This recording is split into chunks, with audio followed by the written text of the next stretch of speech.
YouTube channel Arena GS में आपका स्वागत है। देखिए, इस वीडियो में हम आपको राष्ट्रपति की वीटो शक्ति, veto power of the president के बारे में बताएंगे।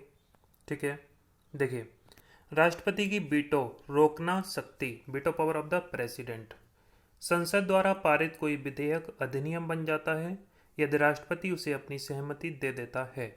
जब ऐसा विधेयक राष्ट्रपति की सहमति के लिए प्रस्तुत होता है तो उसके पास तीन विकल्प होते हैं संविधान के अनुच्छेद 111 के अनुसार। अर्थात संसद से पारित विधेयक राष्ट्रपति की सहमति के बाद अधिनियम बन जाता है। अब देखते हैं राष्ट्रपति के पास तीन विकल्प कौन कौन से हैं। ठीक है, देखिए, फर्स्ट है वह विधेयक पर अपनी स्वीकृति दे सकता है, या सेकंड है वह विधेयक पर अपनी स्वीकृति को सुरक्षित रख सकता है। राष्ट्रपति को यह शक्ति दो कारणों से दी गई है।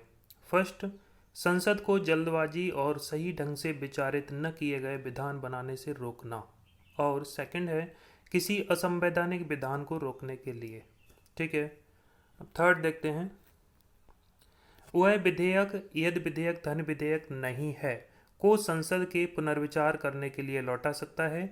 यदि संसद इस विधेयक को पुनः संशोधन करके या बिना किसी संशोधन के पारित कर राष्ट्रपति के सामने प्रस्तुत करे तो राष्ट्रपति स्वीकृति देने के लिए बाध्य होता है।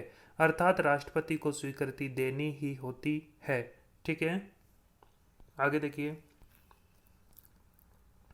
भारत के राष्ट्रपति के पास तीन वीटो शक्तियां हैं। फर्स्ट है अत्यंतिक वीटो, एब्सोल्यूट वीटो।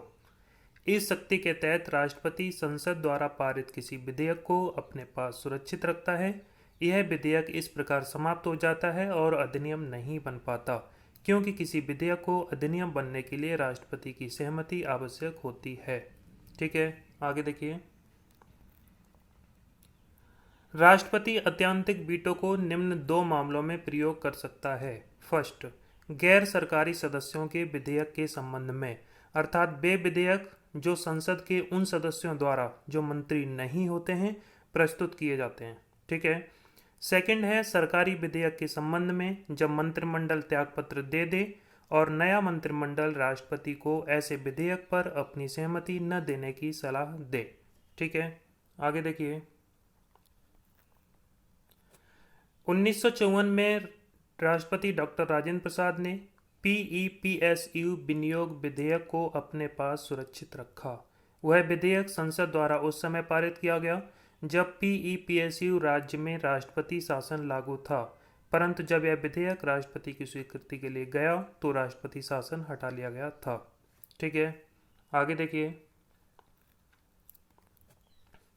1991 में 1991 में राष्ट्रपति डॉक्टर आर वेंकटरमण ने संसद सदस्य वेतन भत्ता और पेंशन संशोधन विधेयक को अपने पास सुरक्षित रखा। यह विधेयक संसद द्वारा लोकसभा विघटित होने के एक दिन पूर्व राष्ट्रपति की पूर्व सिफारिशों को प्राप्त किए बिना पारित किया गया था। ठीक है, आगे देखिए, सेकंड है निलंबनकारी वीटो, सस्पेंसिव वीटो। इस शक्ति के तहत राष्ट्रपति संसद द्वारा पारित किसी विधेयक को संसद के पुनर्विचार हेतु लौटाता है। ठीक है, आगे देखिए, यदि संसद उस विधेयक को पुनः संशोधन करके या बिना किसी संशोधन के पारित कर राष्ट्रपति के पास भेजती है तो उस पर राष्ट्रपति अपनी स्वीकृति देने के लिए बाध्य होता है। अर्थात राष्ट्रपति को स्वीकृति देनी ही होती है।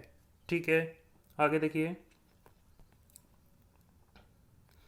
राष्ट्रपति की निलंबनकारी वीटो शक्ति को उस विधेयक को साधारण बहुमत से पुनः पारित कराकर निरस्त किया जा सकता है। ठीक है, आगे देखिए, राष्ट्रपति निलंबनकारी वीटो को धन विधेयकों के मामले में प्रयोग नहीं कर सकता, क्योंकि राष्ट्रपति धन विधेयक को पुनर्विचार है तो नहीं लौटा सकता है। ठीक है, आगे देखिए,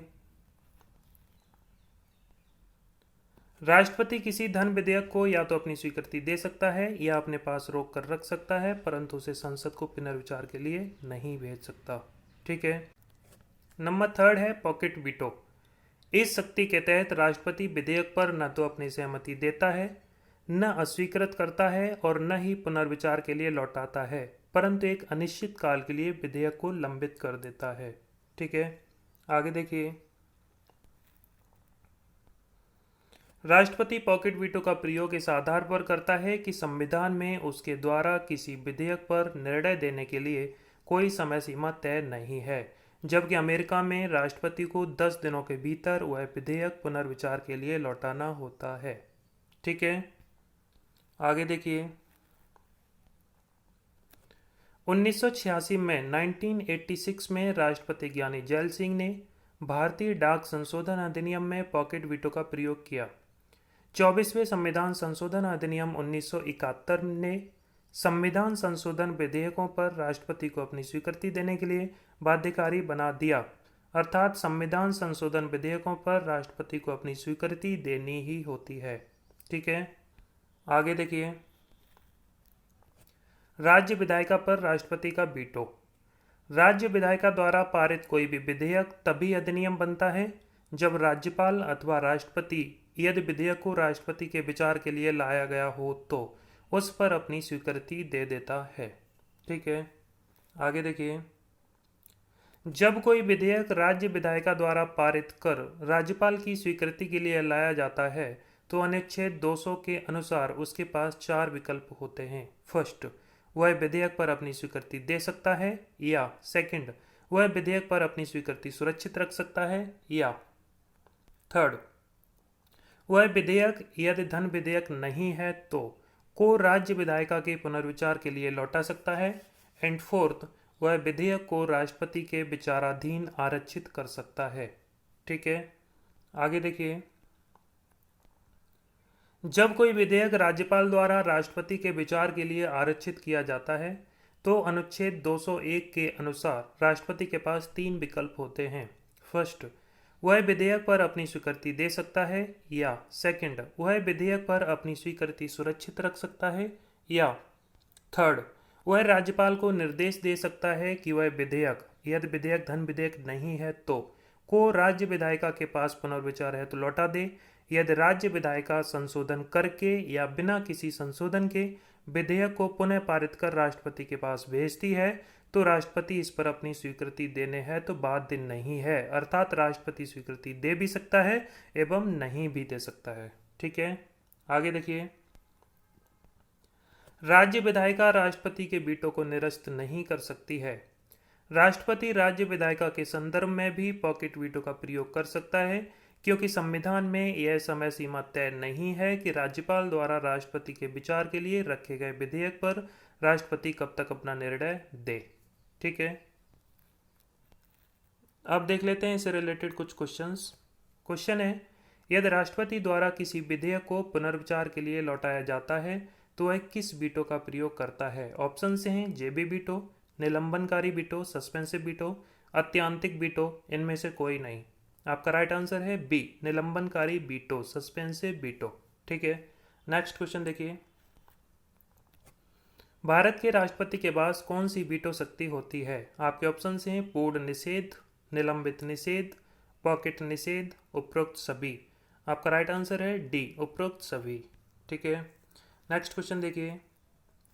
भारत के राष्ट्रपति ने किस एकमात्र मामले में पॉकेट वीटो का प्रयोग किया था? ऑप्शन हैं पेप्सू विनियोग विधेयक, भारतीय डाकघर संशोधन अधिनियम, हिंदू कोड बिल, दहेज प्रतिषेधक विधेयक। आपका राइट आंसर है बी, भारतीय डाकघर संशोधन अधिनियम।